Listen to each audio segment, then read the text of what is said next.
At sa ibang balita, nanariwa ang madilim na yugto ng martial law sa oral argument sa Korte Suprema kaugnay sa paghihimlay kay dating Pangulong Ferdinand Marcos sa libingan ng mga bayani. At nakatutok doon live si Lia Manialac del Castillo. Lia. Vicky, isa-isang nagkwento sa harap ng mga mahistrado ang mga naging biktima ng martial law at naghayag ng kanilang mariing pagtutol sa planong pagpapalibing kay dating Pangulong Ferdinand Marcos sa libingan ng mga bayani. Hindi napigilan ng ibang maiyak sa pag-alala sa naranasan nilang pagpapahirap noong panahon ng rehimeng Marcos. Malalaking daliri ko, tumutulo na po ang dugo, hindi pa ho nila tinatantanan. Mamaya-maya nang hindi na po nila pinalis ho ang aking blusa. At inulit-uli, pag-turn po ng parang telepono, pumapasok po ang kuryente sa katawan ko na hindi ko na ho nakakayanan. Ang trauma po hanggang ngayon, dala-dala namin. Maalala namin, sinapit namin, naiyak kami. Nahawa kami sa sarili namin. Tapos ngayon, sasabihin nila, forget about the past. Paano kami mga naging biktima? Hanggang ngayon nga, wala pa nga kaming katarungan eh. Andyan nga, may 10 billion sa Human Rights Claims Board, mga naunayaman yan eh. Di ba nirecover natin yan? Tapos ngayon, sasabihin nila, Marcos is a hero. No, hindi po. Mababaliwala daw ng paglilibing kay Marcos sa libingan ng mga bayani ang naging paghihirap ng mga biktima noon. The victims will long be forgotten, Your Honor, but their tormentor is now in a place where he is called a model worthy of emulation and esteem.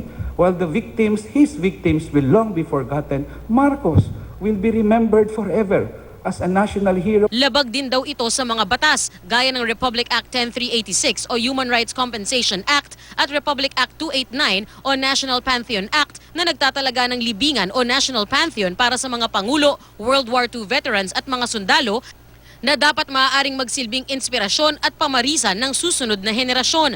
Pero sabi ni Supreme Court Associate Justice Teresita Leonardo de Castro, hindi naman daw bayani lahat ang nakalibing sa libingan ng mga bayani. Well, I think going by the proclamation of the President and the regulation, this was intended only as a war memorial and not really for heroes.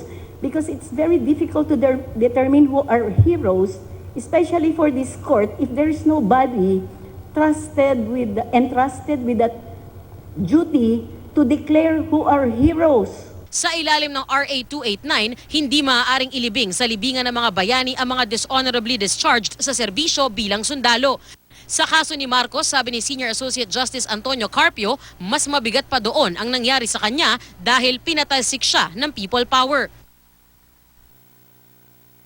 Former President Marcos was ousted from office. He was removed as a president, correct? Yes po. And also, he was also removed as a commander-in-chief. Yes po. And he was removed by the sovereign act of the people, correct? Tama po. And the sovereign act of the people is higher than an act of a military tribunal or of a civilian administrative tribunal, correct? Tama po. And that act of the sovereign people in 1996 cannot be questioned, correct? Yes po. Because once a revolution succeeds, then it becomes legitimate and valid.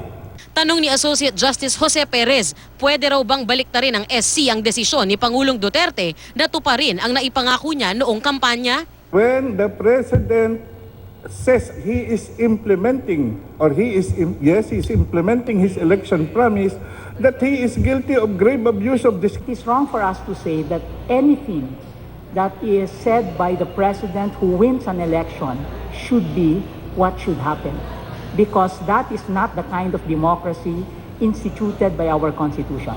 Just because you had 13, 17, 20, 200 million votes, doesn't mean that anything that you do should be rendered constitutional. Nauna nang iginiit ng Solicitor General na gusto lang ng Pangulo ilibing si Marcos sa libingan ng mga bayani para sa pagkakaisa ng bansa.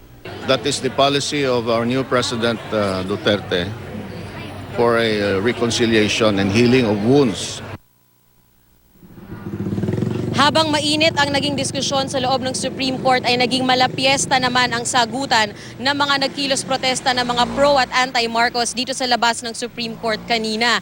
Ang oral arguments ay natapos bandang pasado alas 5 ngayong hapon at magpapatuloy sa susunod na Miyerkules, September 7, kung saan inaasahang haharap naman ang Solicitor General at ang abogado ng pamilya Marcos. Matapos niyan, tsaka palang inaasahang pagbobotohan ng mga maestrado kung dapat ba o hindi dapat mailibing sa libingan ng mga bayani si dating Pangulong Marcos. Vicky? Maraming salamat sa iyo, Lia Manyalak del Castillo.